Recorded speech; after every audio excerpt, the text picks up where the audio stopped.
वस्त्र आप धारण कर लें। बोले पंच परमेश्वरी भगवान की। मैत्री भाव जगत में मेरा सब जीवों से नित्य रहे। दीन दुखी जीवों पर मेरे हृषि करुणा स्रोत बहे। दुर्जन क्रोध कुमार गिरतों पर क्षोभ नहीं मुझको आवे। साम्य भाव रखूं मैं उन पर ऐसी परिणति हो जावे।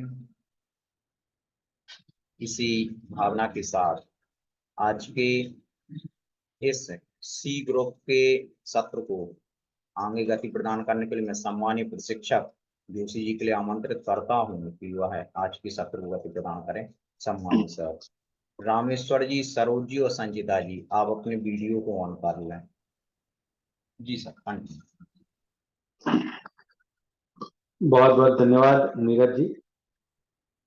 और आप सबको देख के मैं बहुत खुश हूँ, भले ही देर से, पर आप सबने ज्वाइन कर लिया है। ओके, हमारा सफर शुरू हुआ था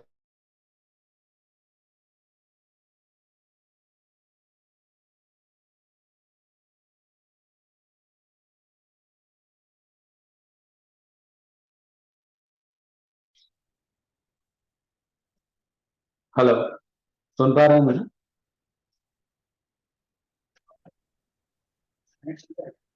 हाँ, हेलो हेलो, मुझे सुन पा रहे हैं आप लोग? चलिए, वेरी गुड। तो हमारा सफर शुरू हुआ था लगभग 2 महीने पहले। सबसे पहले इफेक्टिव पब्लिक स्पीकिंग हमने सीखा, 2 इनपुट आपको दिए, आउटपुट लिया। फिर हम चले एंकरिंग सीखने के लिए। एंकरिंग में भी हमने 2 इनपुट दिए, एक आउटपुट लिया, और उसके बाद हमने नया विषय शुरू किया जो है डिबेट। उसका आज आउटपुट लेंगे, ठीक है? आप सबने देखा होगा, मार्क किया होगा कि पिछली बार का जो हमारा सेशन था, उसके बाद मैंने आपको एक भी नियत कार्य नहीं दिया, नॉट अ सिंगल वन। किस लिए? क्योंकि ये एक्सपेरिमेंट मुझे करना था कि मैं अगर नियत कार्य नहीं दे रहा हूं तो क्या सामने से कोई मानता है या नहीं मानता। तो बहुत आश्चर्य से मुझे कहना पड़ रहा है कि किसी ने नहीं माना। सबको मजा आ गया कि अच्छा है, चलो नहीं आ रहा है तो करना नहीं। और उसके बाद जब 6 दिन के बाद मैंने कल एक नियत कार्य आपको दिया, दूसरे ही सेकंड में अस्मिता जी का मैसेज आया, जी सर। मैं बहुत खुश हो गया कि सबसे पहला वीडियो अस्मिता जी का आएगा। अभी भी मैं राह देख रहा हूँ कब आएगा वीडियो।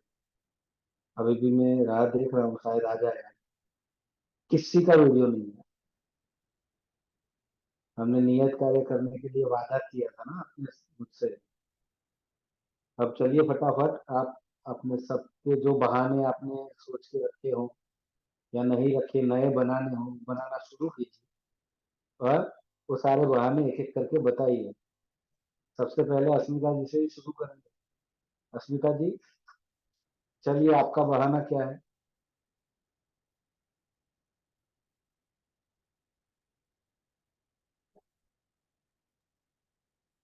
बहाना नहीं है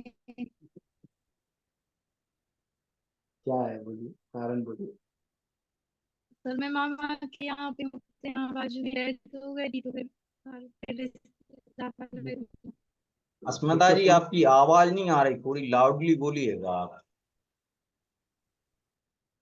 फिर से बोलिए प्लीज।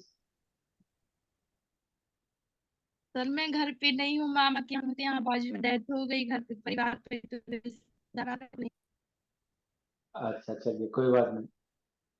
चलिए शिवानी जी, आप बताइए। म्यूट, अनम्यूट, अनम्यूट कीजिए। सर ये देखिए आप, मैंने स्क्रिप्ट तो तैयार कर ली थी, ये मेरी लिखी हुई भी है स्क्रिप्ट, लेकिन सॉरी सर मैं नहीं बना पाई वीडियो। एक्चुअली क्या है सर, फिर मौसी और मौसाजी वगैरह आ गए थे तो फिर बिजी हो गई, नहीं तो मैं बनाती, जरूर बनाती सर। सॉरी, चलिए, गुड, अच्छा। वेरी सॉरी सर, नहीं बना पाई। No problem, no problem, don't be sorry. हाँ रश्मि जी, आप बताइए क्यों नहीं बना पाया?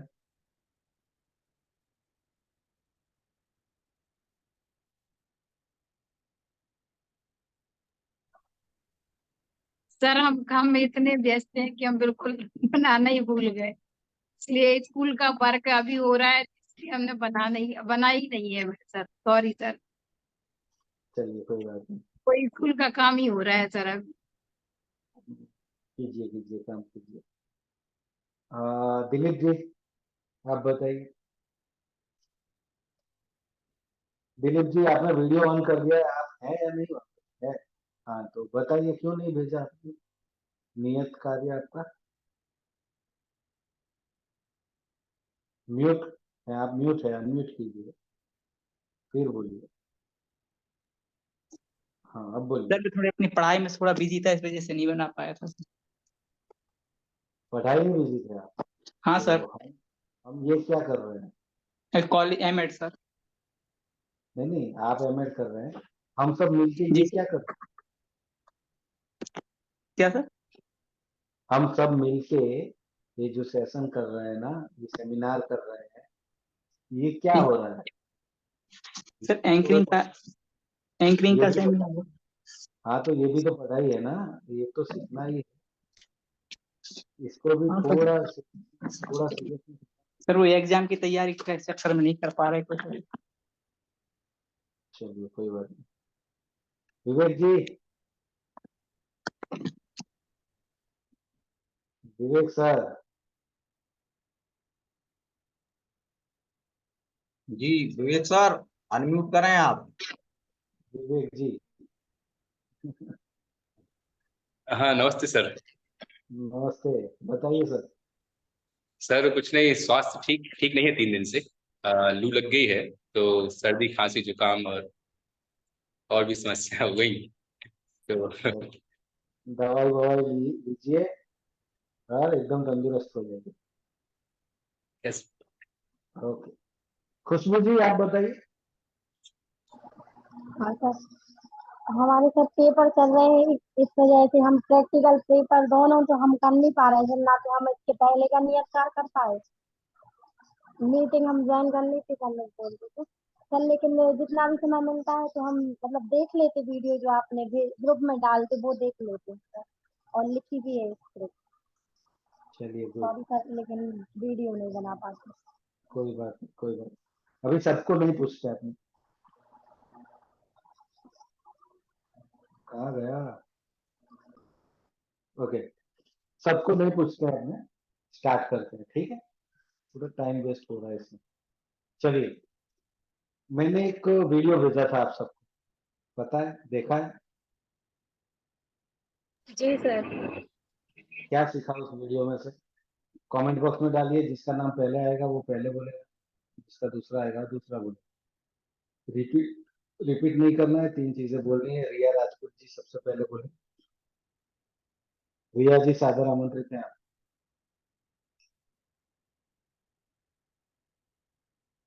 अनम्यूट कीजिए अपने, म्यूट है आप।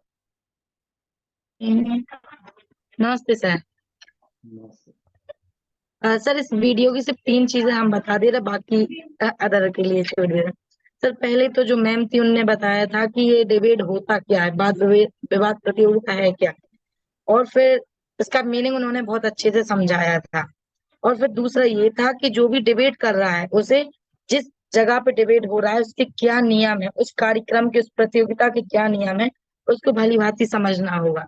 और उन्होंने बताया था कि इसमें समय निश्चित होता है, तो अपने डिबेट का जो भी समय है उसमें अपने परिचय के लिए ज्यादा व्यर्थ ना करें, परिचय के लिए थोड़ा सा ही समय दें, मतलब परिचय बिल्कुल संक्षिप्त में ही आपको देना है, और अपने विषय से बाहर बिल्कुल भी जाना नहीं है।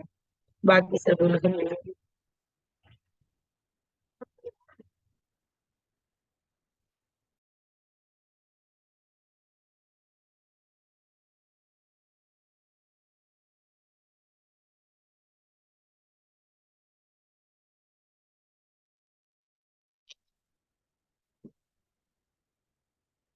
हेलो, डिस्कनेक्ट हो गया था शायद।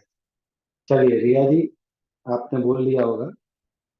मेरा डिस्कनेक्ट हो गया था तो मैं सुन नहीं पाया, तो कोई प्रॉब्लम नहीं। चलिए शिवानी जी आप बताइए साधारण जी। जय जिनेन्द्र सर। जय जिनेन्द्र। सर जो आपने वीडियो भेजी थी वो डिबेट कॉम्पिटिशन की थी कि अपन उसको कैसे जीत सकते हैं, तो वो रंजन मैम की वीडियो थी। उन्होंने बताया था सबसे मेन पॉइंट कि आप जो अपना इंट्रोडक्शन देते हो तो आपको बड़ा चढ़ा के नहीं, आपको अपना इंट्रोडक्शन शॉर्ट में देना है, क्योंकि आप जितना संक्षिप्त में दोगे आपको उतना ज्यादा टाइम मिलेगा। और सर जो सेकंड पॉइंट है वो है विषय की तैयारी। वो कहते हैं ना, first impression is the last impression. तो आपको जो विषय सब्जेक्ट दिया गया है तो आपको उसी के बारे में बोलना है और उसकी बहुत अच्छे से तैयारी करना है। और आपका जो फर्स्ट इम्प्रेशन है वो इतना अच्छा होना चाहिए कि जो सामने सुन रहा है उसको लगे कि हाँ वो आपको आगे और सुनने में इच्छुक है। तो अपन को ऐसा इम्प्रेशन, फर्स्ट इम्प्रेशन अपना ऐसा देना चाहिए। और सर थर्ड पॉइंट है कि आपको अच्छा श्रोता बनना है। आपको ये नहीं है कि सिर्फ आप अपना बोलते जा रहे हो, आपको सामने वाले की बात को सुनना भी बहुत जरूरी होता है कि वो क्या बोल रहा है। तो आप जब तक अच्छा श्रोता नहीं बन सकते तो आप इस कंपटीशन को नहीं जीत सकते। इसलिए मेन पॉइंट ये भी है कि आप सामने वाले को बहुत अच्छे से सुने और फिर अपनी बात रखें। Thank you sir. बहुत बढ़िया। चलिए, और किसी का नाम नहीं आया इसलिए अब मैं बोलूंगा, जिसका नाम वो बोलेंगे क्या देखा उन्होंने वीडियो में। ठीक है, देवांशी जी आप बताइए।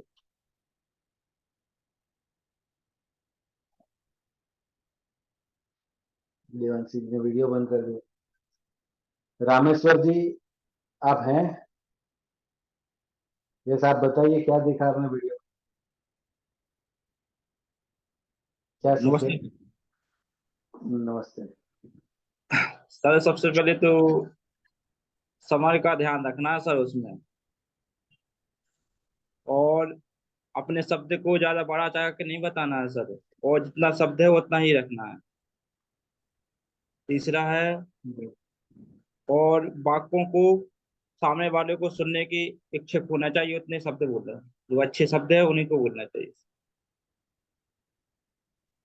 बहुत बढ़िया रामेश्वर जी। चलिए देवांशी जी आप बताइए। देवांशी जैन। देवांशी जी आप मुझे सुन पा रहे हैं? जय हिंद हाँ सर। आप। सर वो जय जिनेन्द्र। 2 दिन से स्वास्थ्य थोड़ा ठीक ना होने के कारण अभी आज का और कल का वक्त नहीं हो पाया था। ओके अभी सर सेशन के बाद में वीडियो देख लूंगी। चलिए कोई बात नहीं, अपनी तबीयत को संभालिए, दवाइयाँ लेना। ठीक है, चलिए अच्छा है। और विवेक जी आपने देखा है वीडियो? नहीं देखा, चलिए कोई बात नहीं। रश्मि जी आप भी काम ही कर रहे हो या वीडियो देखा है आप? सर वीडियो तो हमने देखा है उसका, दोनों वीडियो देखे थे। और वाद विवाद के बारे में किस प्रकार से प्रतियोगिता की जाती है, किस प्रकार से अपनी बात को रखा जाता है, इसके बारे में ये चीज बताई गई थी। और एक पॉजिटिव वाला होता है और एक नेगेटिव वाला होता है, तो वो सामने से अपनी बात किस तरीके से रखता है ये चीज उसको हमने समझा था। बस सर इतनी होता। चलो good। सुषमा जी आप बताइए।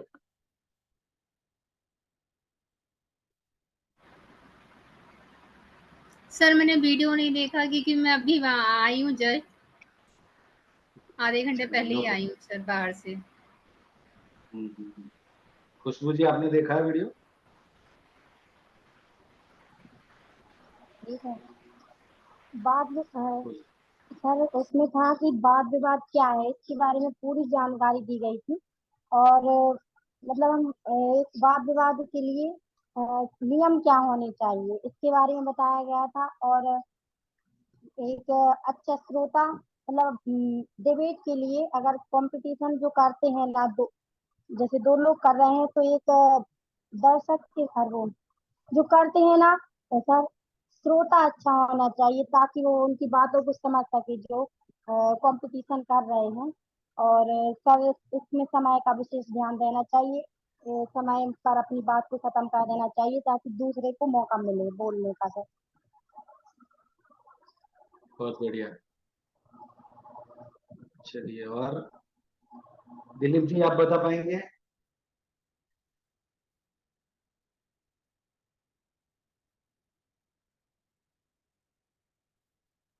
चलिए, शायद दिलीप जी नहीं सुन पा रहे। संचिता जी।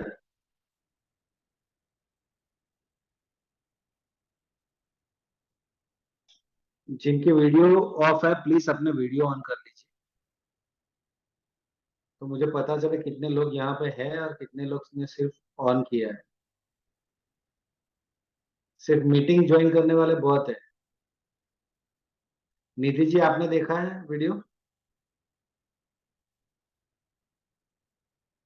म्यूट है आप।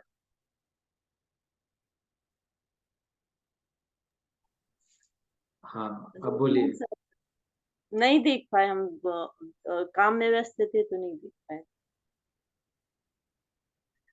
चलिए, सरोज जी आपने देखा है?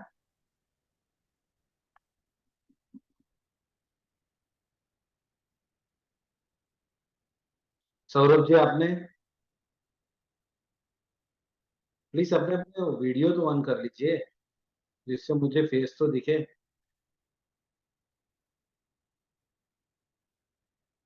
तो हम ये मान के अभी चल रहे हैं कि जिनके वीडियो ऑन है ना वही लोग अभी अटेंटिव है यहाँ पे, बाकी सारों ने ऑन सिर्फ ज्वाइन किया है, वो लोग है नहीं यहाँ पे। ठीक है, चलिए एक बात मुझे आप सबसे करनी है कि एंकरिंग,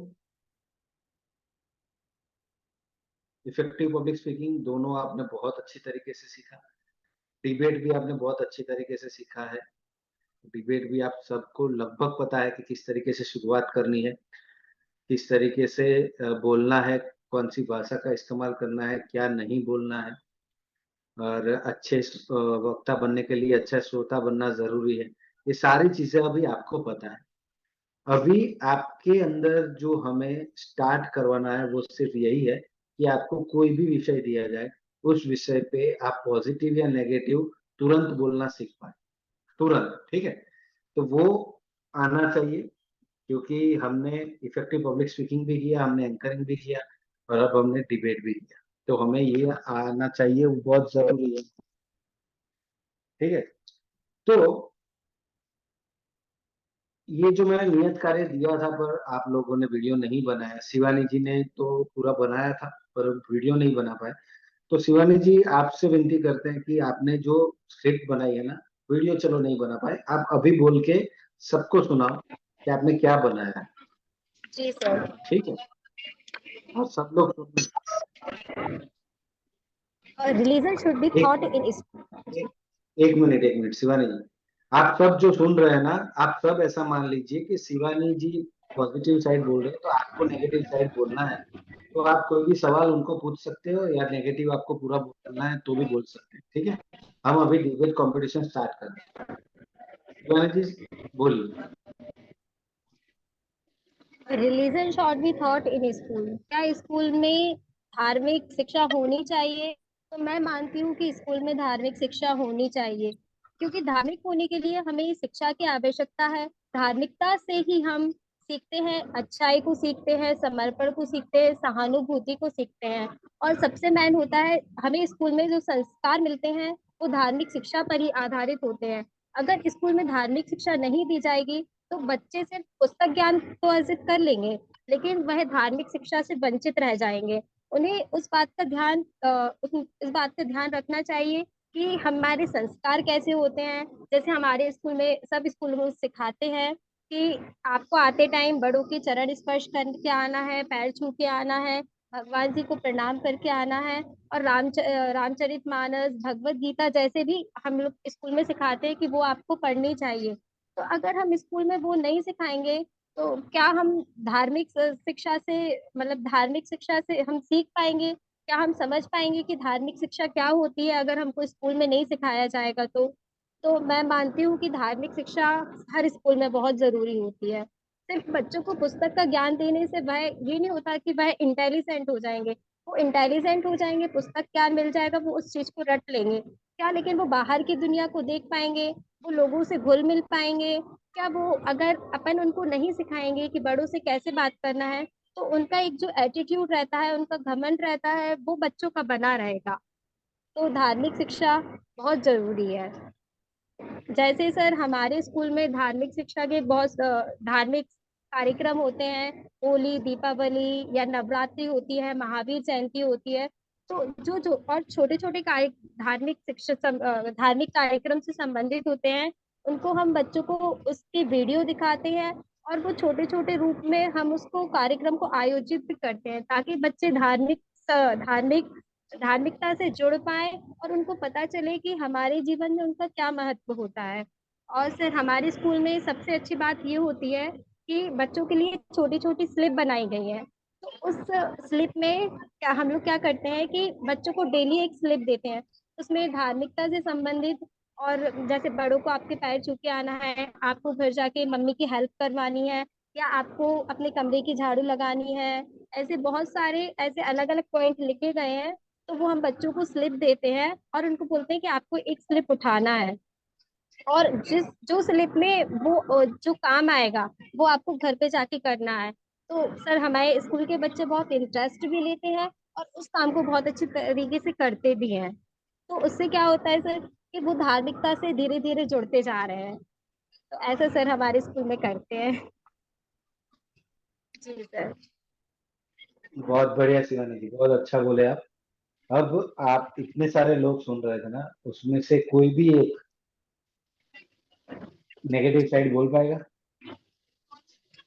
धार्मिक शिक्षा स्कूल में नहीं होनी चाहिए, तो ऐसा बोलना है आपको? खुशबू जी, आप बोलेंगी? हाँ बोलिए। क्वेश्चन है कि क्या धार्मिक शिक्षा स्कूल में ही जरूरी है, अगर वो हम घर पर भी तो सीख सकते हैं? नहीं तो मैम, वो हम घर पे सीखते हैं, और हमारे पेरेंट्स हमको सिखाते हैं, क्योंकि हमारी शुरुआत जब हम पैदा होते, जब हम होते हैं, तो हम स्कूल तो नहीं जा सकते, तो हम स्टार्टिंग घर से ही करते हैं। लेकिन अगर हम घर पे सीखेंगे और स्कूल में नहीं सीखेंगे, तो बच्चे ये सोचेंगे कि वो हमको घर पे सिखा रहे हैं, वो हमको स्कूल में नहीं बता रहे, तो वो उसको उतना इम्पोर्टेंट नहीं मानेंगे। अगर वो स्कूल में करते हैं, तो उनको लगता है कि हाँ, जो चीज हमें स्कूल में सिखा रहे हैं वो हमें घर पे करवा रहे हैं, तो वो हमारे जीवन में क्या मायने रखती है। इसलिए धार्मिक शिक्षा तो बहुत जरूरी है स्कूल में। हाँ, लेकिन इसकी स्टार्टिंग घर से ही होती है ना? हाँ मैम, शुरुआत घर से ही होती है, वो मैं भी मानती हूँ। लेकिन फिर बच्चे जैसे 3 साल के होते हैं, तो फिर वो उनका एडमिशन होता है। अब वो ऐसा तो है नहीं है कि वो मतलब 1 साल के हुए और उनको स्कूल में डाल देते हैं, नहीं होता है ऐसा। हाँ, अब ऐसा हो गया कि 2 साल से डालते हैं। लेकिन जैसे ही बच्चे स्कूल में आते हैं, तो उनको धर्म से रिलेटेड थोड़ा थोड़ा करके सिखाने लगते हैं, कि ताकि वो धीरे धीरे जैसे जैसे आगे बढ़ते जाएंगे, तो वो धर्म से और जुड़ते जाएंगे। जी। Okay ma'am. सर हम कुछ सवाल कर सकते हैं? हाँ पूछिए रिया। जैसे कि मैम ने बहुत अच्छे से बताया कि स्कूल में धार्मिक शिक्षा होनी चाहिए, बहुत अच्छी स्क्रिप्ट भी लिखी है, लेकिन थोड़ा सा अगर आप एक्सप्लेन करें कि धार्मिक शिक्षा है क्या, तो अच्छा रहेगा। थोड़ा सा एक्सप्लेन कीजिए। जी मैम, धार्मिक शिक्षा, जी, धार्मिक शिक्षा ये होती है कि आपका जो समर्पण होता है, एक दूसरे के प्रति अच्छाई होती है, एक दूसरे की मदद करना है, या आपको मतलब जैसे बताया जाता है कि रामचरितमानस पढ़िए, भगवत गीता पढ़िए, और जो सांस्कृतिक कार्यक्रम होते हैं, वो सब धार्मिक शिक्षा से ही संबंधित होते हैं। नहीं, धार्मिक शिक्षा यानी संस्कृत, हिंदी, हाँ सॉरी, संस्कृत, उर्दू, या फिर इस्लाम, गीता, महाभारत, कुरान, बाइबल, ये सारी चीजें क्या पढ़ाई जानी चाहिए स्कूल में? नहीं सर, यही हमारा क्वेश्चन है कि धार्मिक शिक्षा मतलब संस्कार है, मतलब हमारे जो संस्कार हैं सर। सर ऐसे तो है नहीं कि हम लोग भागवत गीता पढ़ाने लगे स्कूल में। ये तो धार्मिक ग्रंथ है, इसके बारे में हम लोग को पता होना चाहिए, लेकिन ये पढ़ाई थोड़ी जाती है सर स्कूल में। विवेक जी कुछ बोलना चाहते हैं? हाँ सर, मैं बोलना चाह रहा हूँ कि धार्मिक शिक्षा आप स्कूल में नहीं दे सकते। जब तक आप एक अल्पसंख्यक स्कूल नहीं है, तब तक आप किसी प्रकार की धार्मिक शिक्षा को नहीं दी जा सकती। वो मैम शिवानी क्या कर रही हैं, वो केवल एक नैतिक शिक्षा है जो अपन उसको देते हैं बच्चों के लिए, चीजों के लिए। आप गीता नहीं पढ़ा सकते स्कूल में, आप कुरान नहीं पढ़ा सकते, आप बाइबल नहीं, क्योंकि आपके पास आपने सरकार से कोई आप पाठ्यक्रम दिया हुआ है सरकार ने, वही आपको इस गाइडलाइन दी हुई है, उसके आधार पर पढ़ाना है। अब ये होता ये है कि हम उसमें से धार्मिक शिक्षा के रूप में जो होती है, जैसे बड़ों का सम्मान करना चाहिए, झूठ नहीं बोलना चाहिए, हिंसा नहीं करना चाहिए, पाप नहीं करना चाहिए, अनुरोध करूंगा भाई हिंसक होना चाहिए, है ना, किसी से बुरा नहीं बोलना चाहिए। तो इस प्रकार की जो चीज होती है उसमें हम कुछ कुछ चीजें ले सकते हैं, पर हम धार्मिक शिक्षा को नहीं। नहीं, लेकिन सर हम धार्मिक शिक्षा जैसे आपने बोला कि हम बाइबल कुरान नहीं पढ़ा सकते, लेकिन हम उनको बोल तो सकते हैं कि आप जिस धर्म से संबंधित हैं तो आप उस चीज को घर पर पढ़िए। तो सर हम अगर जैसे उनको बोलेंगे बच्चों को तो वो जरूर पढ़ेंगे। हम नहीं पढ़ा सकते उसको कि अपन कुरान को लेके बैठ जाए या बाइबल को लेके बैठ जाए या रामचरितमानस को लेके बैठ जाए, वो हम स्कूल में नहीं पढ़ा सकते। लेकिन हम बच्चों को बोल सकते हैं कि आप जिस धर्म से संबंधित हो तो आप उसको घर पे पढ़िए ना, तो आपको उससे धर्म से आप जुड़ेंगे। और ऐसा सर हर स्कूल में देखो, होता है कि स्कूल में होता है, स्कूल में ये नहीं होता कि किसी धर्म से शिक्षा दी जाती है। क्यों नहीं दी जा सकती? क्योंकि वहां पर हिंदू, मुस्लिम, सिख, ईसाई, जैन, अनेक अनेक धर्मों को मानने वाले अलग अलग प्रकार के लोग रहते हैं और पढ़ने आते हैं। हम ये नहीं चाहते, हम किसी से ये नहीं कहते कि आप इनको पूजना है, इनको नहीं पूजना है, इनको मानना है, इनको नहीं मानना। क्यों? क्योंकि हर व्यक्ति का विश्वास, बिलीफ अलग अलग होती है और हम किसी के विश्वास को ठेस नहीं पहुंचा सकते, और हम किसी के विश्वास को मोड़ने के लिए हमारे लिए इसमें कोई अथॉरिटी नहीं है। हमारा तो उद्देश्य है उनको शिक्षित बनाना, संस्कारित बनाना, अच्छा इंसान बनाना, क्योंकि इंसानियत से बढ़कर और अच्छी कोई शिक्षा नहीं हो सकती। इसलिए स्कूल का फोकस होता है कि हर बच्चा अच्छा इंसान कैसे बने, इस पर फोकस किया जाए। वह धार्मिक और अधिक धार्मिक, कोई हिंदू है तो और क्या हिंदू बन जाए, मुस्लिम हो जाए, ये हमारा उद्देश्य स्कूल का नहीं होता और ना ही इस स्कूल पर फोकस किया जाता है। रही बात मैम कह रही घर पे पढ़ने की, तो ये काम माँ बाप का है, आप उनको शिक्षित करें। अब उसको आस्तिक बनना है, नास्तिक बनना है, ये उसकी अपनी सोच है, वो अपनी खोज करेगा। और बाकी में कौन व्यक्ति आस्तिक होगा, नास्तिक होगा, ये स्वयं की आस्था के ऊपर डिपेंड होता है।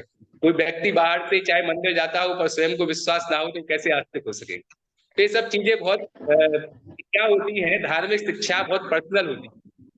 इसको हम ले जा करके किसी के ऊपर थोपना, जबरदस्ती करना, ये संभव नहीं होता। इसलिए ये जो कहना कि स्कूलों में धार्मिक शिक्षा देना चाहिए, मैं इस चीज के पक्ष में नहीं हूँ। विवेक सर, हाँ जी। मैं कुछ कहना चाहूंगी। धार्मिक शिक्षा तो आप सही बोल रहे हैं कि मतलब नहीं होना चाहिए, लेकिन आप देखेंगे कि सरकार भी हर धार्मिक को बताने के लिए, धर्म को बताने के लिए पुस्तकों में या पाठ को अलाउ कर रही है, उसमें भी रख रही है कि बच्चों को भी हर जाति का, हर धर्म का भी ज्ञान होना चाहिए। क्योंकि अगर इससे वंचित रहेंगे तो वो कुछ नहीं सीखेंगे। क्यों? वो हिंदू कैसे है, मुस्लिम कैसे है, सिख कैसे हैं, ईसाई कैसे हैं, ये भी तो सरकार ने किताबों के अंदर उनको रखा है। क्योंकि वो भी चाहते हैं कहीं ना कहीं धर्म का ज्ञान होना चाहिए बच्चों को। ये जरूरी नहीं है कि हम रामचरितमानस पढ़ाएं या कुछ और भी पढ़ाए, गीता पढ़ाए, ये जरूरी नहीं है। लेकिन ये जरूरी है कि बच्चों को धर्म का ज्ञान होना जरूरी है, भले ही बच्चों को पाठशाला के अनुसार वह पढ़ाएं। विषय तो है कि धार्मिक शिक्षा होनी चाहिए कि नहीं होनी चाहिए। बात ये नहीं है कि हम अच्छाई किसी से लें कि नहीं लें। भाई जो एक इंसान को बनने के लिए अच्छा होने चाहिए, इंसानियत के लिए जो आवश्यक है सभी मूल्यों का, चाहे वो इस्लाम से ले, चाहे वह हिंदुओं से ले, चाहे वह जैनों से ले, सिख से ले, ईसाई से ले, वो जो हम अच्छी चीजें किसी भी धर्म क्षेत्र से ले सकते हैं वो हमें सबको लेना चाहिए। और एक अच्छा इंसान व्यक्ति कैसे बने में संस्कार कैसे हो, तो कहा भी है संस्कार के बिना शिक्षा होती है वो व्यर्थ की होती है। तो हमें बच्चों को संस्कार तो देना है और अच्छा इंसान बनाना है और उसके लिए मोटिवेट भी करना है, परंतु हम किसी धर्म विशेष की का प्रचार करना एक कहीं भी स्कूल का किसी प्रकार से उद्देश्य नहीं। सर ये आप जो कर रहे हैं वो बात सही है कि हम अलग अलग नहीं बता रहे, लेकिन उनके बारे में उनको ज्ञान होना भी चाहिए। मान लो ये जरूरी नहीं कि हम किस तरीके से उनको ज्ञान दें, बच्चों को किस तरीके से ज्ञान देना है, सब जाति के बारे में बताना है, वो धर्म हमारा कर्तव्य है कि हम इनको कैसे लगाएं कि बच्चों को भी बुरा ना लगे और हम उनको उनकी बात तक पहुंचा दें। अब जैसे अपन लोग प्रार्थना करते तो वो भी अपन सबसे पहले प्रेयर करेंगे तो भगवान की प्रार्थना से ही शुरू करेंगे, क्योंकि हमारा जो हमारा स्कूल चल रहा है वो हमारा स्टार्टिंग जो हो बहुत अच्छे से हो, इसलिए हम प्रार्थना से ही शुरू करते हैं। तो मतलब बच्चों को जरूरी हम जैसे सरस्वती वंदना करेंगे तो अब बच्चों को लगे कोई मुस्लिम है तो वो तो पढ़ेगा नहीं, क्यों? क्योंकि हम मुस्लिम हैं तो हम नहीं पढ़ेंगे। लेकिन ऐसा नहीं है, प्रार्थना कर रहे हैं तो वो तो सामूहिक जा रही ना, वो भी तो धर्म के विचार से ही जा रही ना। तो बच्चों को किस तरीके से देना है वो अपना कर्तव्य है कि हम उनको धर्म के बारे में कैसे बताएं, कैसे जानकारी दें। ये जरूरी नहीं है अपन की धार्मिक चर्चा है उसी के बारे में बच्चों को एक एक करके बताए, बेटा ये हिंदू का है, ये सिख का है, ये मुस्लिम का है, ये जाति का। इस तरीके से थोड़ी ना अपन बता रहे हैं उनके लिए। धार्मिक चर्चा होना भी जरूरी है, ये हमारा कर्तव्य है। मैं बोल रहा हूँ धार्मिक शिक्षा को धार्मिक शिक्षा के रूप में नहीं देखे नैतिक शिक्षा बात कही जाती है, उसमें जो अच्छे अच्छे मूल्य होते हैं उनके बारे में ही चर्चा की जाती है, ना कि इस चीज को धार्मिक शिक्षा के रूप में कहा जाता है। बेसिकली देखी जाए, देखो हम बच्चों को अपने स्कूल बताते हैं कि सरस्वती मतलब कोई मूर्ति या कोई देवी नहीं है। सरस्वती जो आपके पास पुस्तकें हैं, कोई ज्ञान की भंडार है, वो भी। इससे क्या होता है, किसी भी धर्म विशेष की फीलिंग हट नहीं होती। कोई मुस्लिम आएगा तो उसको नहीं लगेगा कि यार इसको नमस्कार करना चाहिए कि नहीं करना चाहिए, तो उस किसी की फीलिंग हट ना हो। वो कहेगा हम नहीं कर रहे हैं तो अन्य लोगों की फीलिंग हट हो जाएगी। तो इसलिए स्कूल में हमेशा इस तरह से हमें चलना चाहिए कि कहीं ये ना लगे कि अब ये क्योंकि कहीं भी सरस्वती जिन खुद भव अलग अलग रूपों में आती है, क्योंकि किसी की मान्यता है। हम तो कार्ल मार्क्स को भी पढ़ाते हैं जो धर्म को अफीम कहता है, उसको भी हम स्कूल में शिक्षा में बतलाया जाता है। तो ऐसा उसके बारे में दिखाते हैं, सुकरात को बताते हैं, अरस्तु को भी पढ़ाते हैं, प्लेटो को भी पढ़ाते हैं। जो ऐसे लोग हैं जो नास्तिक रहे हैं, है ना, उनको भी पढ़ाया जाता है। स्कूल में तो सभी की शिक्षा का ज्ञान दिया जाता है, सारे दर्शनों के बारे में समझाया जाता है। जो ईश्वर को नहीं भी मानते हैं उनको भी उनके भी दर्शन के बारे में समझाया जाता है, उनकी बात भी शिक्षा दी जाती है। पर उसका किसी का अनुयायी बनाने के लिए शिक्षा दी जाती है, वो तो ऐसा नहीं। चलिए बहुत बढ़िया, सब लोग अच्छे तरीके से डिबेट कर रहे हैं। इसी डिबेट में मैं एक और विषय देना चाहता हूँ आप, उस विषय पे अब सब लोग डिबेट करेंगे, ठीक है? सब लोग, कोई एक पॉजिटिव बोल रहा है तो आपको लग रहा है कि हाँ जो बात है इसको इस तरीके से काट सकते, तो आप आपका भी विषय है तो ये है। हम वैसे फोन चला रहे हैं, अरे तो हम यहाँ बैठे हैं।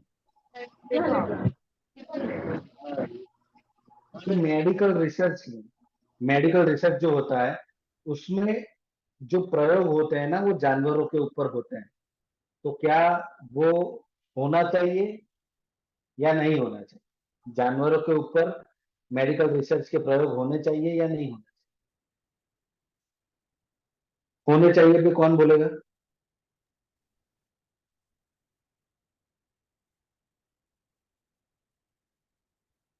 सब लोग नेगेटिव वाले ही हैं, पॉजिटिव वाला कोई नहीं। पॉजिटिव बोलना पड़ेगा आपको। कभी भी कंपटीशन में भेजा जाए तो आपको एक विषय दिया जाएगा, उसके ऊपर बोला जाएगा कि आपको पॉजिटिव बोलना है और आपको नेगेटिव बोलना है। भले ही आप मानते हैं कि नहीं होना चाहिए, फिर भी आपको होना चाहिए, उसके ऊपर बोलना पड़ेगा, तो ही आप अच्छे वक्ता बन पाएंगे। विवेक जी आप पॉजिटिव बोलिए इसके बाद, ये सारे नेगेटिव में टूट पड़ेंगे आपके ऊपर। पॉजिटिव में बोल रहा है सर। आपको पॉजिटिव सर ये मेरी दिल कठिन है। कठिन तो सब कुछ है ही। कठिन ही अच्छा कुछ नहीं, करेंगे तो फिर आगे मैं जाके बोल सब जी, पर मेरी आगे ये विश्वास नहीं है, ये बिल्कुल ध्यान रखिएगा।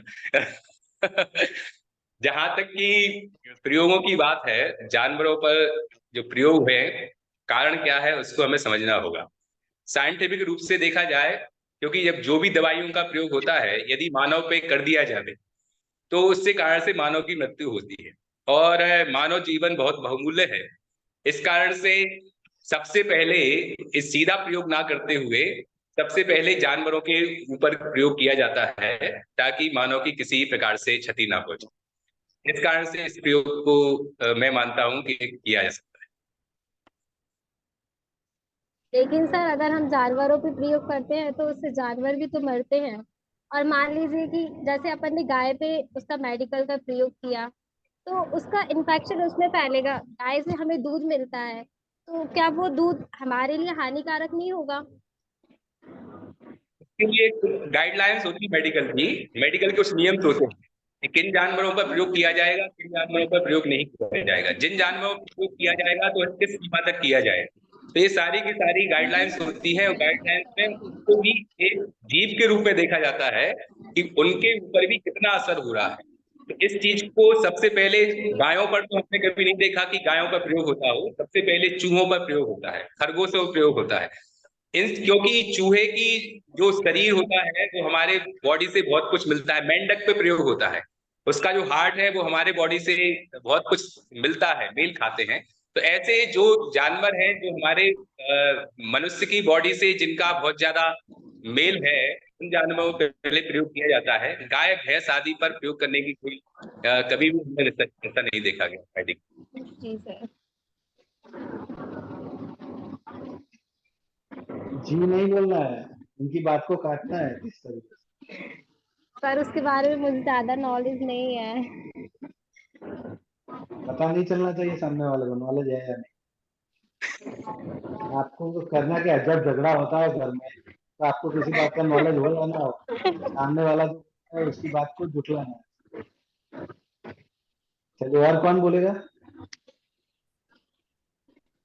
विवेक जी ने तो साबित कर दिया है कि होना चाहिए।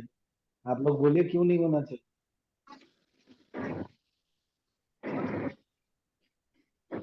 हाँ रश्मि जी। विवेक सर, जो आप बोल रहे हैं कि मेडिकल रिसर्च होना चाहिए जानवरों को लेकर, तो जरूरी नहीं है कि वो उसी से ही जानवरों को ही लेकर करें। हाँ, माना है हमने कि जो पहले के मतलब जो रिसर्च थे उन्होंने भी मतलब सबसे पहले चूहे का उपयोग किया था, बिल्ली का भी मेडिकल रिसर्च किया था कि इससे क्या होना चाहिए, जो लाल ग्रंथि होती है इससे। लेकिन इसका कोई ऐसा सोल्यूशन भी तो होता है कि जो जानवरों का ना होकर किसी और से हो। देखिए, यदि आप आयुर्वेद का प्रयोग कर रहे हैं तो जो आप कह रहे हैं ना पहले जमाने में नहीं होता था, तो आवश्यकता ही नहीं थी। अब आप एलोपैथी का प्रयोग कर रहे हैं तो एलोपैथी के नियम है। एलोपैथी ये कहती है जब तक हम जानवर के, क्योंकि एलोपैथी के साइड इफेक्ट होते हैं, आयुर्वेद के साइड इफेक्ट नहीं होते, कारण से तो पहले कुछ जड़ी बूटियों के आधार पर ही दे दिया जाता था, ज्यादा रिसर्च की आवश्यकता नहीं होती। पर एलोपैथी के तो साइड इफेक्ट है, और साइड इफेक्ट होने के कारण से पहले वो उनको देखेंगे कि इन जानवरों पर आबकारी हो रही, क्योंकि वहां पर कीटाणु सिद्धांत चलता है, बैक्टीरिया का सिद्धांत चलता है कि भाई इन बैक्टीरिया के कारण से रोग हुआ। जबकि आयुर्वेद का सिस्टम तो अलग है, वो कहते हैं विजाति के कारण से हुआ। जब तक शरीर की शुद्धि नहीं होगी, जब तक पंचकर्म नहीं होगा, तब तक शरीर का स्वास्थ्य ठीक होने वाला नहीं है। वो रोग पे काम नहीं करते, वो पूरे शरीर पे काम करते हैं। अब एलोपैथी की चिकित्सा हुआ है वो कीटाणुओं पे काम करती है, तो पहले उस कीटाणु को उनके ऊपर इंजेक्ट किया जाता है, जानवरों के ऊपर, और जानवरों के इंजेक्ट होने के बाद फिर उसकी प्रतिरोधक क्षमता वाले जो रसायन होते हैं उनका प्रयोग किया जाता है। फिर देखा जाता है कि क्या स्थिति हो रही है। ऐसी यदि और कोई व्यवस्था आपके पास हो सकती तो बता दो, हमें तो लगता नहीं ऐसी कोई व्यवस्था है। पे करोगे तो हजारों लोग जाएंगे। जैसे आपने ही कहा कि आयुर्वेदिक वाले मतलब नाड़ी को पकड़ के अपनी बात मतलब पूरी ये बीमारी को बता देते हैं और उनको समझ में आ जाता कि इनके अंदर क्या बीमारी है। जैसे अभी हम वहां पर पूर्णायु गए थे, तो पूर्णायु में भी उन्होंने नाड़ी को पकड़ के हमारी बीमारी पूरी बता दी थी। मतलब यहाँ क्या से मतलब जब उन्होंने ये वहां से मेडिकल ना जाके मतलब ये अंग्रेजी वाली ना दवाई लेके मतलब ये चीजें उन्होंने यहाँ चीज बता दी कि आपको ये चीज बीमारी है। वहां तो पहले जांच करेंगे, फिर कुछ और करेंगे, तब जाके वो अपनी बीमारी को पता करेंगे। लेकिन यहाँ तो नाड़ी पकड़ के मतलब बता दी कि आपको ये बीमारी, और उन्होंने वो दवाई भी दे दी। दवाई दे दी तो अपनी जो बीमारी थी वो जड़ से खत्म हुई। यहाँ तो कोई जड़ से तो खत्म होती, उनको तो सिर्फ पता पड़ जाएगा कि ये कीटाणु है, सिर्फ ये कीटाणु इससे हुआ है, लेकिन वो जानकारी उनको पता तो नहीं, बीमारी का हल तो नहीं निकला ना सर इससे। मतलब अंग्रेजी ना दवाई लिखे आपको ये वाली औषधिवादी ले लो ना, औषधिवादी से भी तो सबसे अच्छा निकल रहा है इससे। हाँ, इसलिए तो आपसे कह रहे हैं, आप चर्चा मेडिकल साइंस की है। मेडिकल साइंस में रिसर्च होता है, रिसर्च सबसे पहले जानवरों को होगा, फिर इंसान को होगा। इसलिए आयुर्वेद में अलग पद्धति है और एलोपैथी अलग पद्धति है। नेचुरोपैथी में तो कोई जांच की आवश्यकता ही नहीं है ना, और भी बहुत सारी पद्धति जिनमें कोई जांच की आवश्यकता नहीं होती। तो ये सारी चीजें डिपेंड करता है कि यदि आप मेडिकल साइंस की चर्चा कर रही हैं तो मेडिकल साइंस मीन्स एलोपैथी। तो एलोपैथी का मतलब है कि पहले आपको किसी ना किसी पर एक्सपेरिमेंट करना होगा, क्योंकि अभी देखिए, अभी सीधा मानो भारत ऐसा देश है जहां सबसे पहले जो एक्सपेरिमेंट किया जाता है वो इंसानों पर सीधा कर दिया जाता है। उसके कारण से लोग अनपढ़ हैं, लोगों के पास शिक्षित नहीं है, मेडिकल टर्मिनोलॉजी जानते नहीं है, सिग्नेचर करा लिए जाते हैं। और पहली बार जो दवाइयों का प्रयोग होता है सीधा का सीधा सबसे पहले भारत में एक ऐसा हब बन गया है, मार्केट बन गया है, लोगों पर सीधा प्रयोग किए जाते हैं। बोल के क्या हुआ, इसको तो कुछ था ही नहीं, ये भगवान को प्यारा हो गया, क्यों? वो नई दवा का प्रयोग कर दिया गया। आप समझ रहे ना? तो इसलिए इसकी एलोपैथी में नियम है कि पहले रिसर्च जानवरों को हो, यदि जानवर सही रहेंगे तो फिर इंसानों पर उन पर रिसर्च की जाती है। सर ऐसा तो मतलब कई कुछ ही बीमारियों का रिसर्च होता है, बाकी जैसे अभी कोरोना आया था, कोरोना किससे आया था? किसी को पता पड़ा कि इस जानवर से कोरोना हुआ? कि चिकनगुनिया आया था कि उनको पता पड़ा कि इससे हुआ? नहीं हुआ ना। तो हर बीमारियों का तो हल नहीं है ना उनके पास। जरूरी नहीं है कि अपन उनसे ही अपन रिसर्च करें। यद्यपि मैं देखो, मैं आप जो विषय हैं, आप विषयांतर हो रही हैं। विषय तो हमारा ये है कि मेडिकल साइंस में रिसर्च जो होती है वो किस पे पहले होती है, किस पे नहीं होती। यहाँ पर विषय मेडिकल साइंस का है, यहाँ पर विषय अभी अन्य जो हमारी और पद्धतियां हैं, आयुर्वेद है, नेचुरोपैथी है, उसकी चर्चा नहीं हो रही है। हमारी मेडिकल साइंस जो टर्मिनोलॉजी है वो एलोपैथी के रूप में हुई होती है। उसका तो यही नियम है कि आपको सबसे पहले किसी पर रिसर्च होगी, उसके पहले आप कोई भी दवाई को अप्रूव कर ही नहीं सकते, दवाई बना ही नहीं सकते। आपको देखा है सबसे पहले घोड़ों के पर रिसर्च हुई, जो कोरोना टीका बना, तो जो सीरम कहलाता है, सीरम मतलब क्या कहलाता है? मतलब घोड़ों के खून को सीरम कहते हैं। तो सीरम जो कंपनी रही उसने पूरा रिसर्च किया, तो सबसे पहले घोड़ों के खून के माध्यम से रिसर्च किया गया, बंदरों पर रिसर्च किया गया, तब जाके आपने अपने टीके लगवाए हैं। समझ में आई नहीं आई? नहीं बस आपकी बात समझ में आ रही, लेकिन जो हम कह रहे हैं वो आपने कहा कि एलोपैथिक से नहीं मतलब से एलोपैथिक का मेडिकल रिसर्च की बात हो रही है, लेकिन वही बात हम आपसे कह रहे हैं जो औषधि से भी तो कोई बात निकल रही है ना, जहाँ वो उनकी जांच मतलब जांच कर रही है कि हमें इस चीज की बीमारी है, लेकिन वही तो औषधि वाले भी बता रहे ना कि ये जांच इससे भी तो हल हो सकती है। वो तो किसी पर रिसर्च नहीं करते कि इनकी जानकारी इससे होती है। उनको भी तो मतलब उन्हें तो किसी पर रिसर्च नहीं करना पड़ता कि हम जानवरों पे करेंगे किसी पे। बहुत बढ़िया, बहुत बढ़िया। ये विषय पे भी बहुत डिबेट हो चुकी कि आप 2-3 लोग बोल रहे हैं, अभी दूसरों को भी एक्टिव करना है, आप भी बोलना बंद नहीं होना है आपको। पर अभी रिया जी बोलेंगी, रिया राजपूत जी, पॉजिटिव साइड आप बोलेंगी, आपको विषय दिया जा रहा है, आप नेगेटिव आप सब बोल सकते हैं, ठीक है? रिया जी आपको पॉजिटिव बोलना है। राजनीति में रिटायरमेंट की उम्र होनी चाहिए। क्या टीचर? रिया जी को बोलना है राजनीति में रिटायरमेंट की उम्र होनी चाहिए, और बाकी सब में से कोई भी बोल सकता है कि राजनीति में रिटायरमेंट की उम्र नहीं होनी चाहिए। ठीक है, तो रिया जी आप बताइए, सबसे पहले राजनीति में रिटायरमेंट की उम्र होनी चाहिए, ये आपका पॉइंट है जो आपको बुलंद आवाज में एकदम ठोस तरीके से रखना, रखिए। ओके सर, जैसे कि राजनीति में रिटायरमेंट की उम्र है वो 65 या 62 वर्ष है, इतनी है, तो हमारे हिसाब से इसकी रिटायरमेंट की उम्र होनी चाहिए। क्यों? क्योंकि हमारे भारत में ऐसे कई नेता हैं जिनकी उम्र 60 से ऊपर है, या जो 60 उम्र तक की है। तो हमारा मानना है कि राजनीति मतलब जो क्या करती है, राजनीति से देश का नेतृत्व होता है, देश का विकास होता है, वही देश का निर्धारण करते हैं। तो समय समय पर ऐसे व्यक्तियों को आना चाहिए, ऐसे नौजवानों को आना चाहिए, ऐसे शिक्षित वर्ग को आना चाहिए जो देश का और विकास कर सके। अगर देश में वही 55, 50 या 60 व्यक्ति की उम्र वाले व्यक्ति रहेंगे तो उतना विकास संभव नहीं है। हमारे हिसाब से हमें लगता है कि यहाँ पर नौजवानों को भी अवसर मिलना चाहिए। हमारे हिसाब से जो चुनाव आयोग है, जो हमारा संविधान, उसमें एक आयु निश्चित करनी चाहिए कि इतनी उम्र के बाद के व्यक्ति चुनाव नहीं लड़ सकते हैं। इसके बाद की जो भी व्यक्ति है, मतलब जैसे कि अभी बहुत सारे हमारे जो नेता हैं जिनकी उम्र 60 वर्ष हो चुकी है, और कई ऐसे भी नेता हैं जो अभी चुनाव नहीं जीते लेकिन योग्य थे। तो हमारे हिसाब से ऐसे नियम नहीं होने चाहिए कि इतनी उम्र के बाद के व्यक्तियों को चुनाव नहीं लड़ना चाहिए या उन्हें कोई भी अवसर नहीं मिलना चाहिए। इसके अलावा और जो व्यक्ति हैं, जो नए नौजवान हैं, उनको अवसर मिलना चाहिए। चलिए, कौन काटेगा इनकी बात को? ये बोल रही है कि राजनीति में उम्र होनी चाहिए। रामेश्वर जी आप बताइए, क्या बताएंगे? सर राजनीति में कोई उम्र नहीं होती है, राजनीति कर सकता है आदमी जब तक खत्म ना हो जाए आदमी।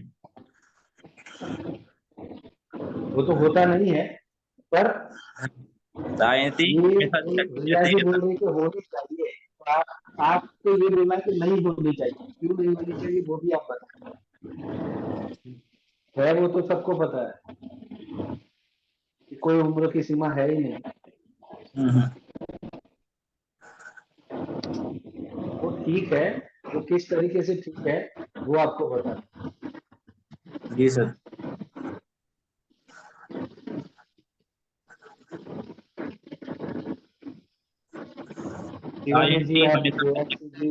कोई भी इंसान रह सकता है, कोई एज के हिसाब से, चाहे जितनी एज हो जाए, कि कोई पेंशन कभी तक जब तक जिएगा जब तक पेंशन मिलेगी सर। चलिए, शिवानी जी, शिवांशी जी, सरोज जी, बोलिए, जवाब दीजिए। सर राजनीति में कोई उम्र नहीं होनी चाहिए। अगर मान लीजिए कोई अच्छा नेता है और वो अच्छे से देश का भला कर रहा है, अगर उसकी एक उम्र हो जाती है, फिर उसके बाद कोई और आता है और मान लीजिए अगर वो जीत गया और उसके पास इतनी कैपेसिटी नहीं है कि वो देश को संभाल पाए, तो फिर तो हमारा देश बिगड़ता हुआ चला जाएगा। तो इसलिए नहीं होनी चाहिए, कोई उम्र नहीं होनी चाहिए। अगर मैम की बात ठीक है, जैसे कि मैम ने कहा कि कोई उम्र नहीं होनी चाहिए, फिर तो ऐसे में 100-120 साल के व्यक्ति भी प्रधानमंत्री बन सकते हैं। फिर तो उनकी दिक्कत हो जाएगी, वो अपनी स्वास्थ्य पर ध्यान देंगे कि देश पर ध्यान देंगे। तो जैसे कि आपने कहा कि कोई अनुभवशील व्यक्ति है, वो आज किसी पद पर है, देश का विकास कर रहा है, अच्छा व्यक्ति होता है यदि वो एक ही पद पर रहे और अच्छा कार्य करे, क्योंकि अच्छा कार्य करते सब प्रशंसा भी इसकी करते हैं, तो कहीं ना कहीं उसमें अहंकार भी आ जाता है।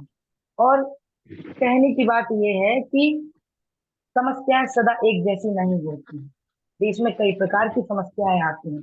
जरूर नहीं है कि जो व्यक्ति आज इस समस्या को सुलझा सकता है वो कल वो दूसरी समस्या को भी सुलझा सके। सबका अलग अलग नजरिया होता है, उसका एक नजरिया होगा जिसके अकॉर्डिंग उसने अपनी इस समस्या को सुलझाया है।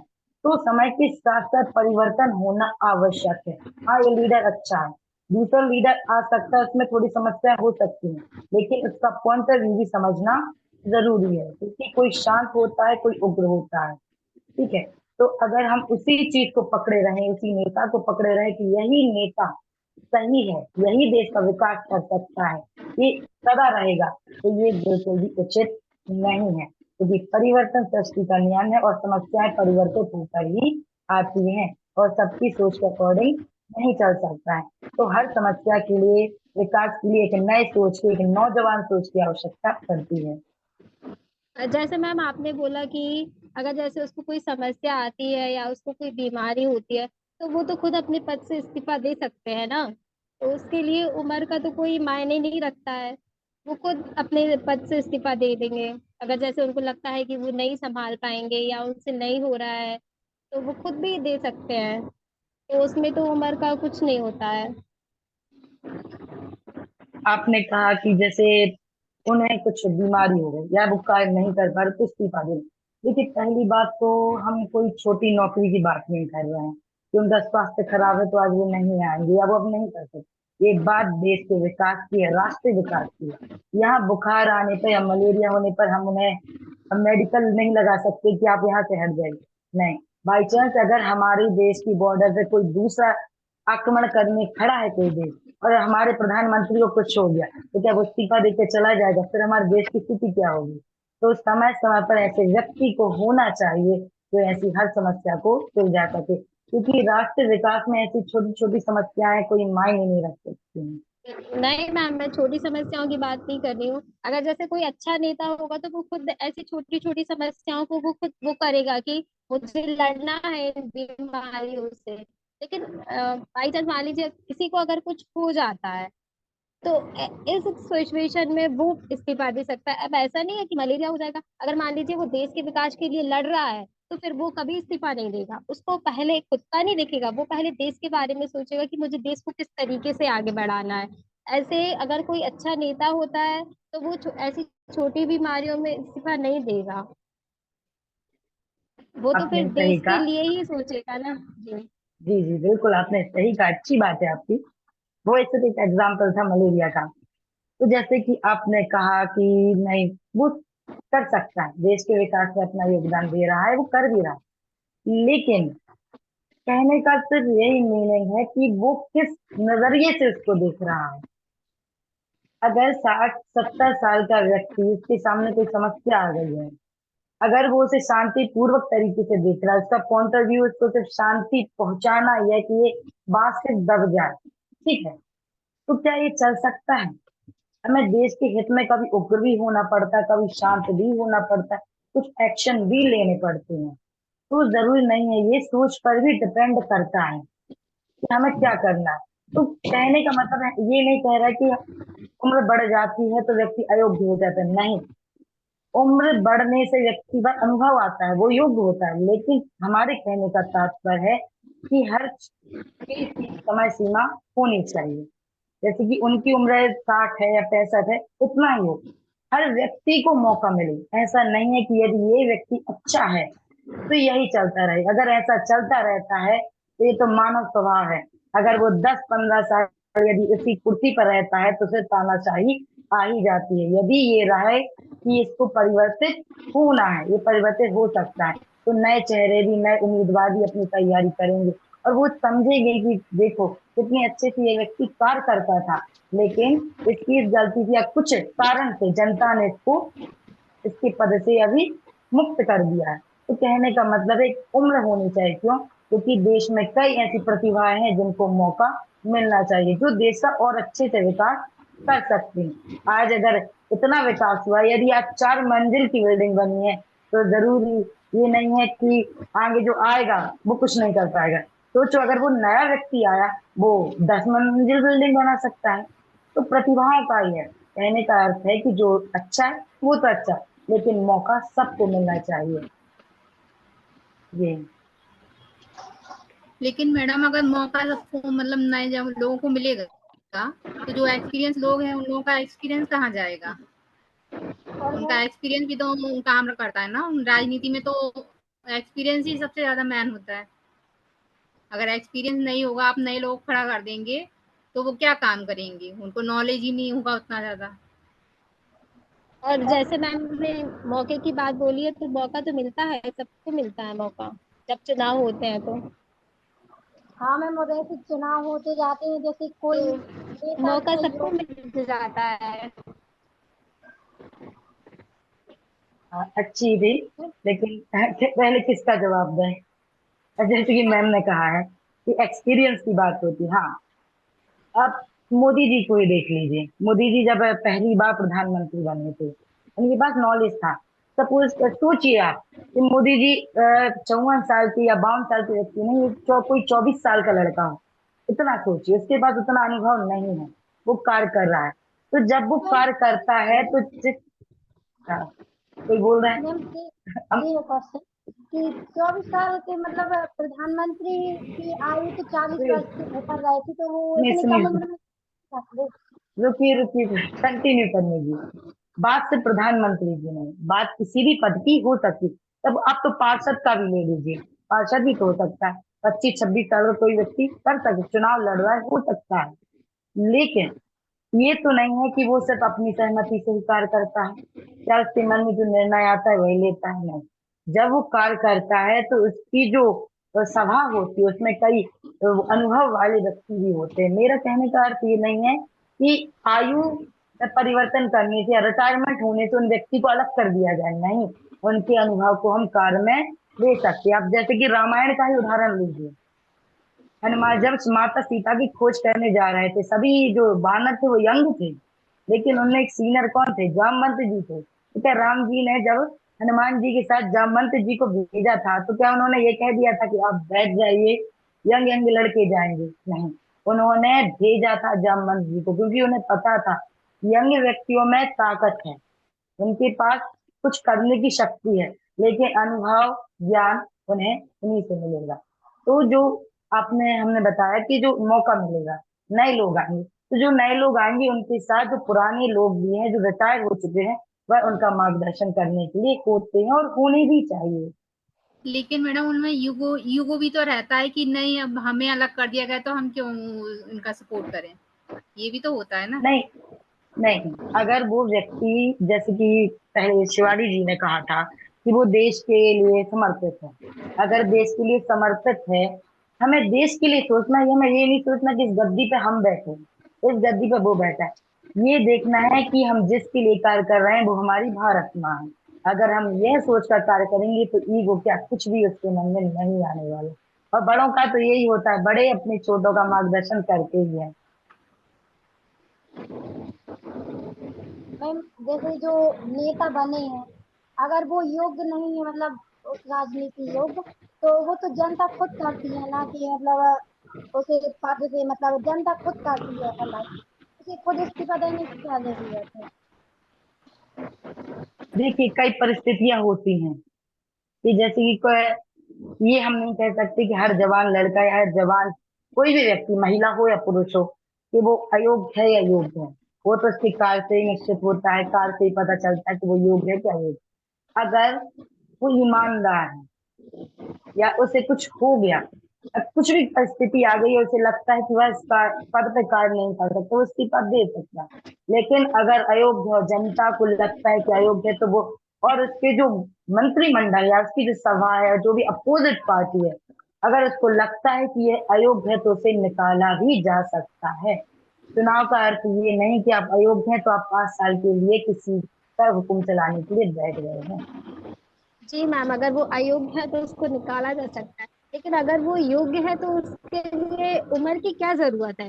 वो तो आखिरी तक, जब तक बना रहेगा, जब तक वो देश के विकास के लिए ही काम करेगा, तो उसके लिए उसकी एक निश्चित एज क्यों रख दी गई है। अब जैसे कि अगर आपने वो कहा, ठीक योग्य है है। आप जी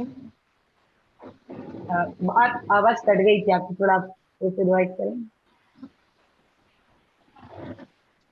मैम मैं ये बोल रही हूँ कि जैसे आपने बोला कि अगर कोई अयोग्य व्यक्ति है तो उसको अपन निकाल सकते हैं, लेकिन अगर कोई योग्य व्यक्ति है तो उसके लिए उसकी उम्र निर्धारित क्यों कर दी गई है। अगर वो योग्य है तो वो तो 60 से ऊपर भी बना रह सकता है ना, वो फिर भी देश के विकास के लिए ही काम करेगा।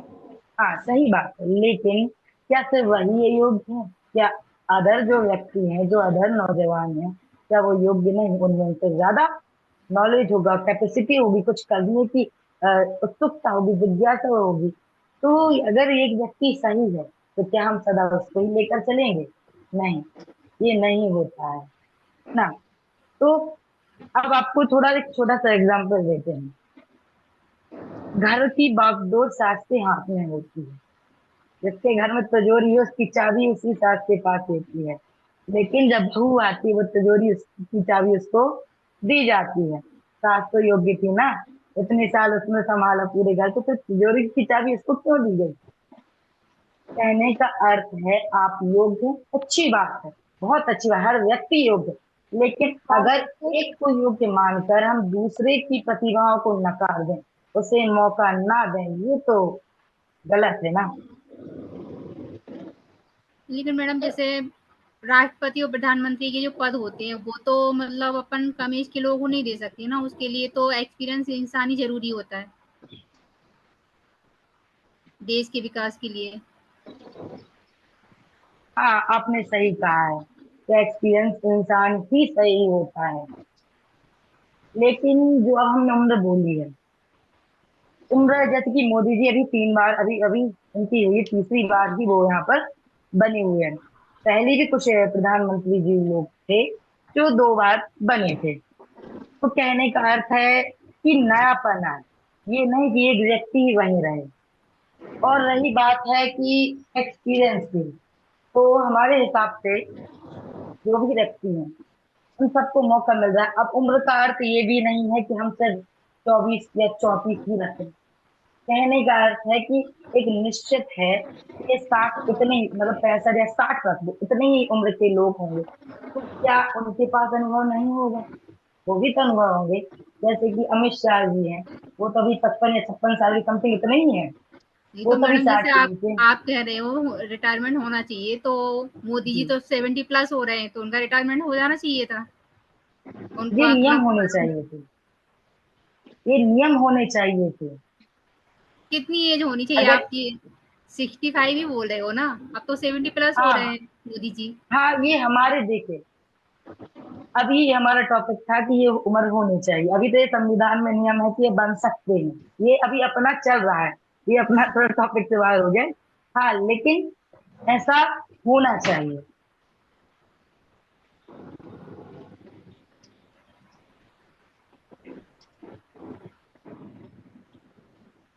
बहुत बढ़िया आपका ये डिबेट की आपने।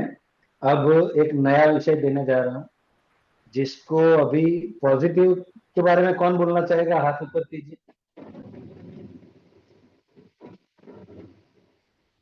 कोई बोलना ही नहीं चाहता, मुझे ही देना पड़ेगा। देवांशी जी कब से चुप बैठी है। देवांशी जी, आप मुझे सुन पा रहे हैं? तबीयत खराब है आपकी? देवांशी जी आप बोल पाएंगे?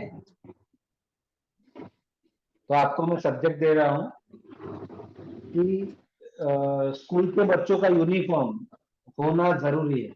आपको बोलना है यूनिफॉर्म होना जरूरी है, तो बाकी सब बोलेंगे कि नहीं, यूनिफॉर्म नहीं होगा तो भी चलेगा। ठीक है, तो देवांशी जी बोलिए आप।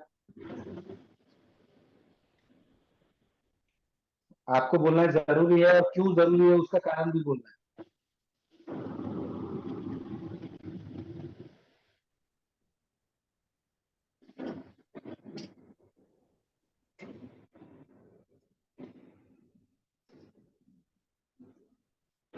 आपकी आवाज नहीं आ रही है देवांशी जी, आवाज नहीं आ रही है।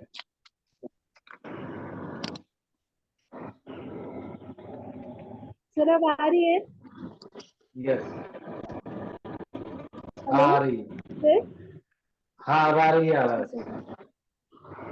हाँ, स्कूल में यूनिफॉर्म होना जरूरी है क्योंकि स्कूल में बहुत सारे प्रकार के बच्चे होते हैं, कोई मिडिल क्लास से होते हैं, कोई अपर क्लास से होते हैं। तो यदि बच्चे यूनिफॉर्म में नहीं आएंगे और नॉर्मल ड्रेस में आएंगे तो तो अपर क्लास वाले बच्चे अच्छी ड्रेस में आएंगे या फिर फैंसी ड्रेस में आएंगे, उससे मिडिल क्लास वाले बच्चों पर अफेक्ट पड़ेगा। तो उनको देखने से भी लगेगा कि हम नहीं कर सकते, और अदर बच्चे भी उन्हें ऐसा ट्रीट करेंगे तो उन्हें अच्छा नहीं लगेगा, इसलिए जरूरी है।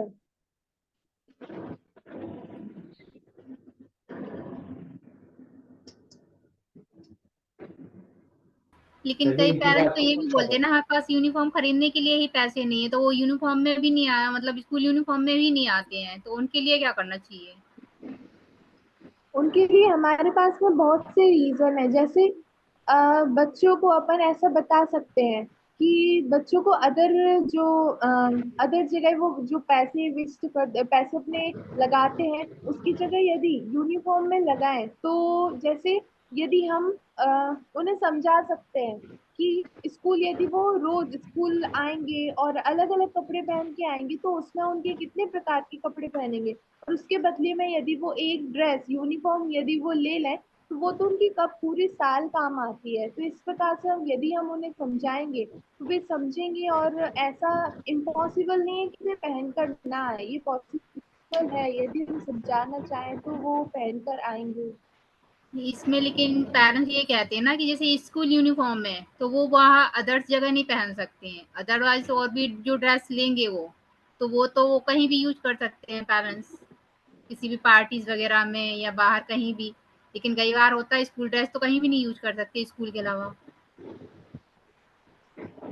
या आपकी बात, हेलो, आपकी आवाज में एक बार और बोल सकती हैं आप? ये बोली हूँ कि अगर स्कूल ड्रेस पेरेंट्स अगर अफोर्ड करते हैं तो वो कहते हैं कि जैसे हम अदर ड्रेस खरीदेंगे वो हम और जगह भी पहन सकते हैं, लेकिन स्कूल ड्रेस होती है वो खाली स्कूल के लिए होती है, वो हम कहीं और नहीं पहना सकते बच्चों को, उसमें हमारा पैसा वेस्टेज होता है। इसमें अपन को उनको ऐसा समझाना पड़ता है, मतलब स्कूल के जैसे हम प्रिंसिपल हैं, यदि एक चीज और, यदि हम टीचर्स जैसे टीचर्स हैं, तो यदि स्कूल का मैनेजमेंट टीचर्स को यदि पहले यूनिफॉर्म के लिए बोलता है, यदि टीचर्स खुद यूनिफॉर्म में आएंगे तो वो और अच्छे से बच्चों को समझा पाएंगे। और ऐसा नहीं है, मतलब पेरेंट्स ना समझे ऐसा नहीं है, वो यदि फीस के लिए पैसे दे सकते हैं, पूरी साल की फीस के लिए अपने बच्चों को पढ़ाने के लिए पैसे दे सकते हैं, तो एक साल के लिए एक ड्रेस खरीदने के लिए तो वो करा ही सकते हैं। पेरेंट्स कई बार ये बोलते हैं कि नहीं, हमारे मतलब आपको यूनिफॉर्म से मतलब नहीं होना चाहिए, पढ़ाई से मतलब होना चाहिए, तो क्या ये सही है क्या? नहीं, उन्हें हम समझा सकते हैं, उन्हें हमें समझाना चाहिए कि जैसे हर चीज के लिए एक जरूरी होती है। जैसे यदि वही बच्चा कहीं और जाता है तो उसकी एक पहचान होनी चाहिए कि ये उस स्कूल का बच्चा है। तो यदि अपन उन्हें ऐसे करके समझा सकते हैं कि यदि आपका बच्चा कुछ अच्छा करता है या फिर कुछ अच्छा करता है, तो आप ऐसे कैसे पता लगेगा कि इसने कहाँ से यह सीखा है या फिर कैसे, तो उसके लिए एक लोग उसकी पहचान के लिए ये स्कूल यूनिफॉर्म उसके लिए बताई जा, मतलब उसके लिए दिलाई जानी चाहिए। हम मैम एक सवाल करें क्या आपसे? हेलो, हाँ पूछिए आवाज आ रही पूछिए। है? आ रही है जी, हाँ, बोलिए। जैसे कि मैम ने कहा कि वो लोग पैसे वेस्ट करते हैं, तो एक यूनिफॉर्म ले ही सकते हैं, तो आपने एक बात भी बोली थी कि स्कूल में मिडिल क्लास वाले भी आते हैं, लो क्लास वाले भी आते हैं और हाई क्लास वाले भी आते हैं, हर वर्ग के व्यक्ति आते हैं। तो कुछ लोग ऐसे होते हैं जो दिन में मजदूरी करके अपने बच्चे को पढ़ाते हैं। और रही बात यूनिफॉर्म खरीदने की, तो सरकारी स्कूल में तो यूनिफॉर्म खरीदनी पड़ती है प्राइवेट स्कूल में यूनिफॉर्म। और जो नहीं, यूनिफॉर्म ये होती है मैडम जी यूनिफॉर्म गवर्नमेंट स्कूल को गवर्नमेंट के द्वारा ही दी जाती है, लेकिन फिर भी जी पेरेंट्स नहीं चलाते उसको। यूनिफॉर्म जी तो जी जी गवर्नमेंट स्कूल में भी चलता है। थोड़ा हमारा क्वेश्चन कुछ और था, सॉरी। इसमें हमारा ये था, ये उनका विषय है कि वो नहीं सिलवाते या सिलवाते लेकिन मिलता उनको मुफ्त है। तो जो लो क्लास वाले व्यक्ति हैं, प्राइवेट स्कूल में जो यूनिफॉर्म चलती है उसका थोड़ा प्राइस थोड़ा सा हाई होता है उनके अकॉर्डिंग, जो व्यक्ति दिन में मजदूरी करके ही कमाते हैं।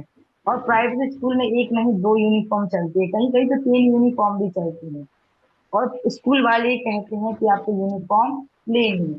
तो जब इस प्रकार का जोर डाला जाता है और माता पिता फिर इसको बात को नहीं मानते और ये कहते हैं कि ये यूनिफॉर्म जरूरी नहीं है, उन्हें पढ़ाई पे ध्यान देना चाहिए, तो किस प्रकार से हम उन्हें ये समझाएं कि नहीं ये यूनिफॉर्म भी जरूरी है। क्यों? क्योंकि कभी कभी कुछ व्यक्तियों के लिए वो अपने बच्चे के लिए तो अच्छा कर रहा है, लेकिन कभी कभी 2 वक्त की रोटी के लिए थोड़ा सा पैसे के लिए उनको मेहनत करनी पड़ती है। तो आप इसे किस प्रकार से देखती हैं?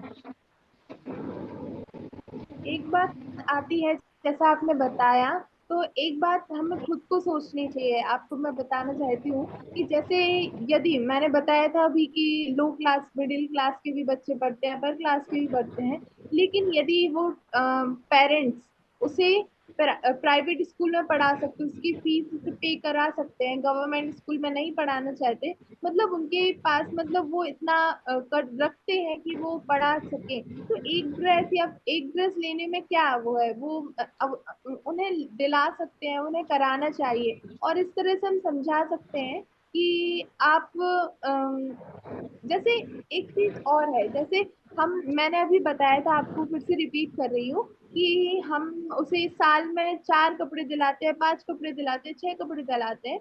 उसके अलावा यदि हम सिर्फ एक जोड़ी कपड़े दिला दें, वो पूरी साल चलता है उसके पास में। फिर से रिपीट कर रही हूँ, यदि हम इस प्रकार उन्हें समझाएंगे तो वो समझेंगे। आपकी बात अच्छी है, आपने अच्छी बात कही। जैसे कि उन्होंने कहा कि साल में 4 जोड़ी कपड़े अपने बच्चे को दिलाते हैं, उन्होंने एक ड्रेस दिला दी, ठीक है, लेकिन उनकी स्कूल वालों की डिमांड है नहीं स्पोर्ट ड्रेस भी होनी चाहिए, योगा क्यों नहीं करोगे? फिर वो क्या करेंगे? योगा ड्रेस दिला दी, पीछे अच्छा लोगो रहता है स्कूल के नाम का, वो कहेंगे कि साल में हम 4 जोड़ी कपड़े या 3 जोड़ी लेते हैं अपने बच्चे को, जब 3 जोड़ी ड्रेस का ही खर्चा हम इसमें निकाल लेंगे, ये तो वो शादी में पहन के जा ही नहीं सकता, तो बताइए क्या कर सकते हैं फिर? और मैम कभी कभी ये भी होता है कि मान लो उनको अपनी स्कूल की ड्रेस पसंद नहीं आ रही और दूसरे स्कूल की ड्रेस बहुत अच्छी लगती है, तो वो क्या करते हैं, अपने स्कूल की ड्रेस को दूसरे स्कूल की ड्रेस से कंपेयर करते हैं और बोलते हैं कि हमें उस स्कूल में पढ़ने जाना है। सिर्फ क्यों पढ़ने जाना है? क्योंकि हमारे स्कूल की यूनिफॉर्म अच्छी नहीं है और उस स्कूल की यूनिफॉर्म अच्छी है। तो हेलो,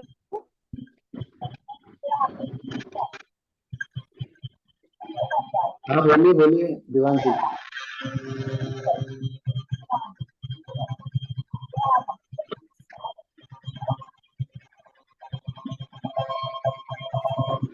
चलिए बहुत बेहतरीन, आप सब लोगों ने आप सब बहुत ही अच्छा कर रहे हैं।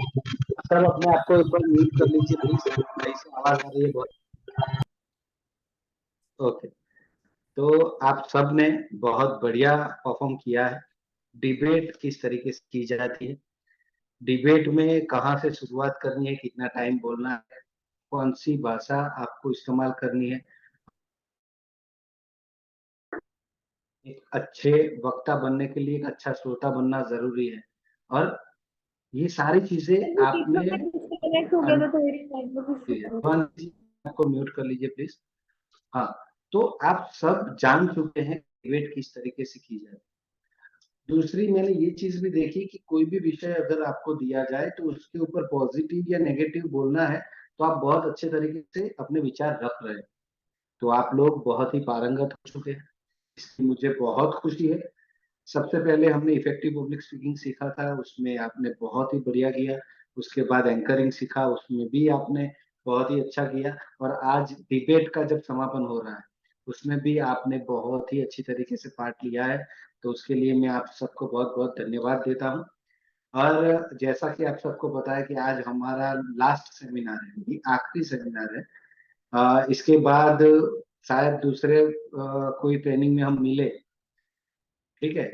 बाकी अब तक का जो हमारा सफर था 8 सेमिनार का, वो आज खत्म हो रहा है।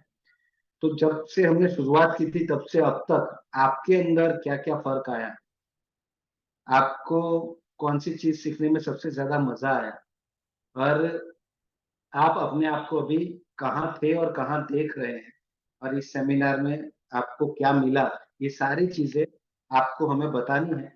पर आपको एक वीडियो बना के हमारे ग्रुप में ये डालना है, कम से कम 2 मिनट और ज्यादा से ज्यादा 5 मिनट का वीडियो होना चाहिए, जिसके अंदर आपको ये सारी चीजें बतानी है कि पहले दिन से अब तक आपने जो सीखा उसमें से आपके अंदर क्या परिवर्तन आए और इस सफर में आप क्या क्या नया सीखे और आपको कितना मजा आया और आगे भी आप ये जो आज सीखा है वो आपके जीवन में किस तरीके से काम आ सकेगा। ठीक है, तो बहुत ही खुशी है आप सबके साथ ये 2 महीने हमने बिताए हैं। उस 2 महीने के सफर में आप बहुत कुछ सीखे, हम बहुत कुछ सिखा पाए और आपसे भी मैंने बहुत कुछ सीखा है, इसलिए आप सबका बहुत बहुत धन्यवाद। और नीरज जी, सादर आमंत्रित करता हूँ आपको। सर मैं कुछ बोल सकती हूँ? बिल्कुल हाँ। बिल्कुल बिल्कुल, ये मंच आपका है, आपका स्वागत हो। सर आपने जैसा मतलब आपने पहले भी अभी 2 सेशन के पहले आपने बोला था कि एक वीडियो बना के डालना है, तो सर उसमें हमने अपना एक्सपीरियंस पूरा डाला था कि शुरू से लेकर आखिरी तक हमने क्या क्या सीखा और हमें कितना फर्क आया। और सर मैंने उस वीडियो में एक रिक्वेस्ट और करी थी, वो मैं फिर से रिपीट करूंगी। सर ये समर सेशन खत्म होने के बाद हम लोग के स्कूल स्टार्ट हो जाएंगे, फिर जैन शिक्षा समृद्धि की हम लोग की ट्रेनिंग होती है। तो अगर आप वो ट्रेनिंग को भी हमारे साथ लेते हैं तो ये हमारे लिए बहुत सौभाग्य की बात होगी सर, कि अगर उस ट्रेनिंग में भी आप मतलब आप अपने ट्रेनिंग को हम लोग के साथ लेते हैं, कुछ ट्रेनिंग को, तो सर कोई बात अगर नहीं, आप आपने ये जो अभी बोला ना वो वीडियो बना के भेज देना। मैं जी हमारा जो कंटिन्यूअस लर्निंग प्राइवेट लिमिटेड है वहाँ पे आपका ये वीडियो भेजूंगा और वहाँ पे अगर हो जाता है तो और भी जो आपके ट्रेनिंग्स होते हैं उसमें मैं आऊंगा। जी सर, अगर आप होंगे तो हम लोग को बहुत खुशी होगी सर, क्योंकि हम आपसे अटैच हो पाए और आपकी हर ट्रेनिंग में हमको बहुत मजा आया, एक अलग इंटरेस्ट आया कि हम आपसे क्या सीख रहे हैं और हमने कितना कुछ सीखा है sir. Thank you thank you, so much sir. Thank you. Video में सिर्फ ये जो आपने बोला ना वो डाल देना तो हो जी जाएगा। सर मैं जरूर डालूंगी। Okay sir. सर हमें आपसे एक बात बोली है। हाँ जी। सर आपने सबकी वीडियो डाली है, मतलब बहुत सारी, हम लोग को ट्रेनिंग के पहले बहुत सारी वीडियो आप डालते थे कि इसकी देखिए, नोट्स बनाइए, सब डालते थे। एंकरिंग की भी जूही जी की और ग्रीस सर की बहुत देखी। क्या सर आपकी कोई वीडियो है जो आप डाल सकते हैं? क्योंकि क्या होता है, जिन व्यक्ति से हम कनेक्ट होते हैं तो उनसे हम ज्यादा सीखते हैं। अब जूही मल्होत्रा जी की तो देखते हैं, लेकिन क्या होता था, नोट्स बनाए, आपने अच्छे से समझाया, पर हम लोगों ने जितना हम लोग को समझ में आया उतना अप्लाई किया। अगर आपके द्वारा की हुई चीज अगर हम लोग देखेंगे तो जरूर उससे अच्छे से कनेक्ट कर पाएंगे, क्योंकि जिससे ज्यादा कनेक्शन हो जाता है उसकी चीजों को हम अच्छे से सीख पाते हैं। अगर ऐसा हो तो सर आप जरूर सेंड करें। डेफिनेटली भेजूंगा मैं। और सर आपसे तो हमको इन 2 महीनों में बहुत ज्यादा कनेक्शन हुआ है, बहुत ज्यादा अटैच हुए हैं आपसे। मैं भी आपसे बहुत अटैच हूँ।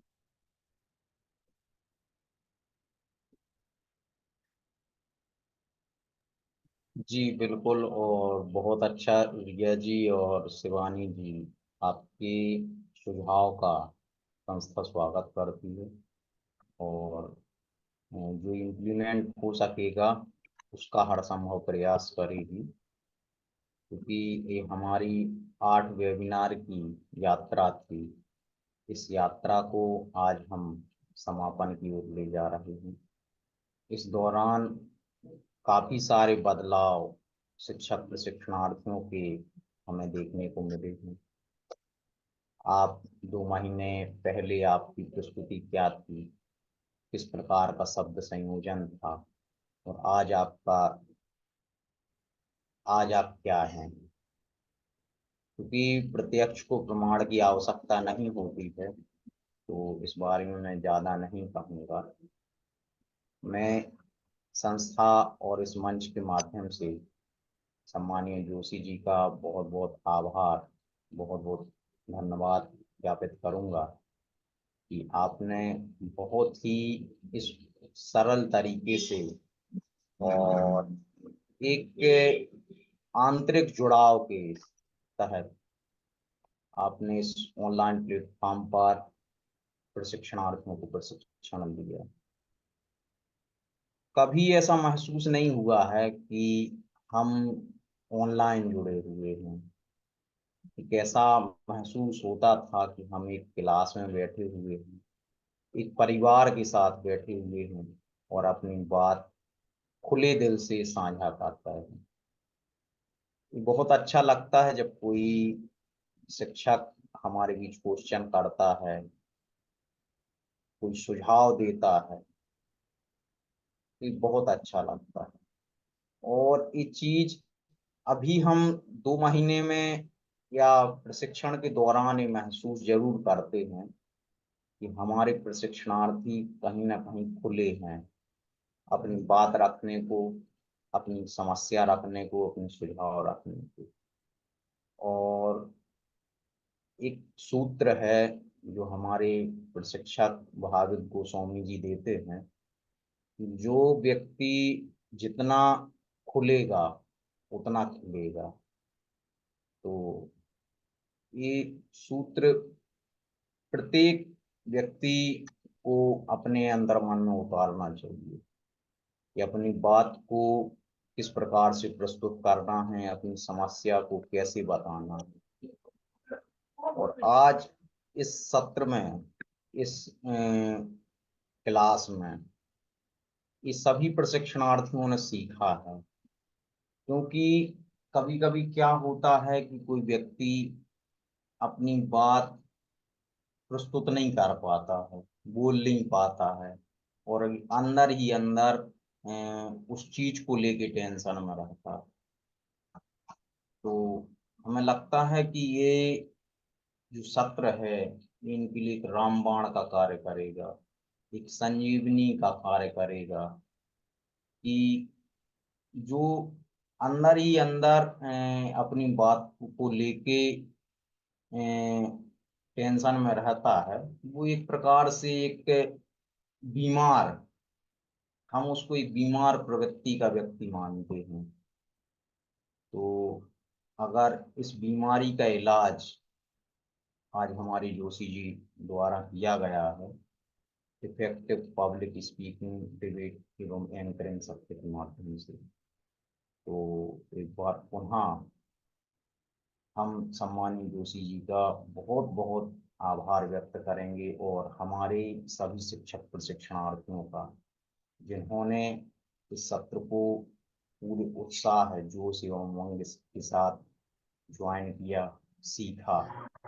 हम चाहेंगे कि इस जो आप सीखे हैं उसका आप इम्प्लीमेंट करें, उसकी एक ऐसी पॉलिसी बनाएं कि ये चीज जो हम सीखे हैं वो प्रयोग में आए, प्रयोग के अलावा हमारी प्रैक्टिस में आए।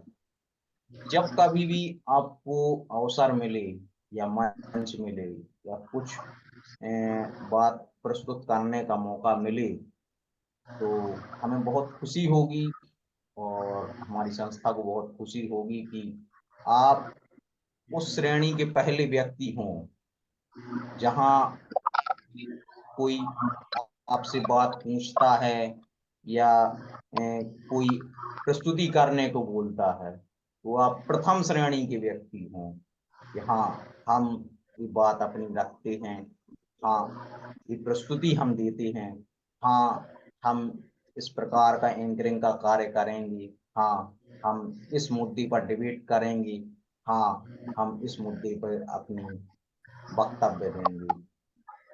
सर मैं एक क्वेश्चन करूं सर? ये हो रहा है सर कि जैसे ये एंकरिंग पब्लिक स्पीकिंग का कोर्स रहता है जो सर सिर्फ 2 महीने के लिए बस रहता है, इसको साल में नहीं कर सकते? मतलब जैसे हमारे वेबिनार होते हैं सेशन वाले, तो उसमें भी रख सकते ना इसको? जी बिल्कुल बिल्कुल, अभी मतलब शिवानी अग्रवाल जी ने भी इस बात को रखा है। सर एक वेबिनार हम सेशन में भी रख सकते हैं, मतलब हर महीने, ताकि हम लोग का वो रिपीट होता रहे। अभी जो 2 महीने लिए हम आपने दिए हम लोग को, उसमें थोड़ी सर ये हो जाता कि किसी के घर मतलब शादी वगैरह कुछ भी रहता तो उतना नहीं दे पाए समय, तो हम लोग की वो चलती रहे ट्रेनिंग, तो हम लोग जी मतलब ऐसे साल में भी होती रहे। बिल्कुल बिल्कुल, शिवानी जी ने भी इस बारे में अपनी राय सलाह दी है और जी हम सर, में इस बारे में डिस्कस जरूर करेंगे। जी सर, आप संस्था से रिक्वेस्ट करना कि वो सर को हमारे साथ कंटिन्यू करें ट्रेनिंग के लिए।